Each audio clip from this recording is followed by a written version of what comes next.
केम चो मोटा भाई, आई होप बढ़िया ही होंगे सब। चलो आपके साथ कुछ ज्ञान बांट लेते हैं। आज मैं आपको 3 टाइप ईयर बताऊंगा जिसपे हमारा भारत देश चलता है। पहला है कैलेंडर ईयर, जिसपे हम सब अपनी डेली लाइफ फॉलो करते हैं, जैसे new year celebration, holidays, festival जैसे दिवाली, होली, राखी एंड स्कूल कॉलेज के सेशंस। और ये कैलेंडर स्टार्ट होता है फ्रॉम 1 जनवरी टू 31 दिसंबर। इस कैलेंडर ईयर को ग्रिगोरियन कैलेंडर भी कहते हैं। एक इंटरेस्टिंग एंड क्रेजी चीज बता रहा हूँ, अगर आपको leap year and non leap year में कंफ्यूजन होती है तो आप कोई भी ईयर लो, उसको 4 से डिवाइड कर दो। अगर वो ईयर डिविजिबल है तो लीप ईयर है, और अगर नहीं तो नॉन लीप ईयर है मोटा भाई।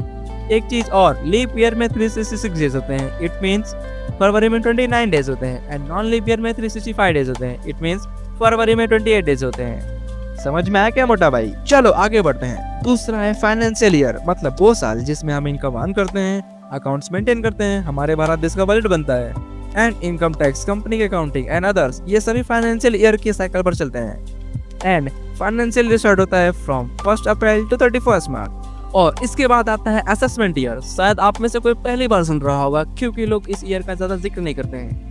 ये असेसमेंट ईयर बेस है फाइनेंशियल ईयर पर, क्योंकि जो आप सभी इनकम अर्न करते हैं फाइनेंशियल ईयर में, तो उस पर टैक्स लगता है, और उस टैक्स को आप फिलिंग कराते हैं असेसमेंट ईयर में। सीधा साधा मतलब यो है कि आप इनकम कमाओ फाइनेंशियल ईयर में और उस पर टैक्स पे करो असेसमेंट ईयर में। अगर बात करें एग्जाम्पल की, तो यो रहा एग्जाम्पल, इनकम अर्न की 2024-25 के ईयर में, और इनकम पर टैक्स भरा 2025-26 के ईयर में। और बेस्ट एग्जाम्पल, हम सभी अभी इस 2025-26 के फाइनेंशियल ईयर में इनकम अर्न कर रहे हैं, और हम सभी इनकम टैक्स को 2026-27 के असेसमेंट ईयर में भरेंगे। आई होप कि सभी बातें समझ गए होंगे। तो ये ईयर्स है जिनका बहुत इंपॉर्टेंट रोल रहता है।